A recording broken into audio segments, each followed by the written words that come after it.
Sweet பொட்டேட்டோவை வச்சு செய்கிற நல்ல ஒரு கிறிஸ்பியான ஈவினிங் ஸ்நாக்கோட ரெசிபி தான் இன்றைக்கி நம்ம பார்க்க போகிறோம். வாங்க எப்படி செய்கிறேன்னு பார்த்துடலாம். இது செய்கிறதுக்கு ஃபஸ்ட்டு சக்கரவள்ளி கிழங்க நல்லா வேக வச்சுட்டு அதனோட தோலெல்லாம் எடுத்துட்டு மசிச்சு எடுத்துக்கோங்க. இது மீடியம் சைஸ் சக்கரவள்ளி கிழங்கு. இப்போ ஒரு பேனில் 2 ஸ்பூன் அளவுக்கு ஆயில் சேர்த்துட்டு அதில் 1 ஸ்பூன் அளவுக்கு சீரகம் சேர்த்து பொரிஞ்சதுமே 1/2 கப் அளவுக்கு ரவை சேர்த்துக்கோங்க. இது கூடவே 1/2 கப் அளவுக்கு தண்ணி சேர்த்துட்டு 1/2 ஸ்பூன் அளவுக்கு உப்பு சேர்த்துக்கோங்க.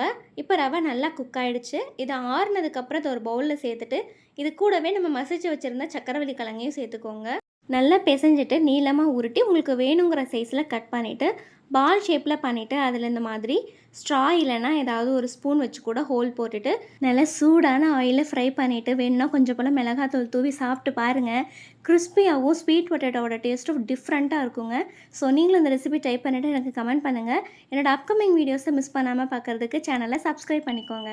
பாய்.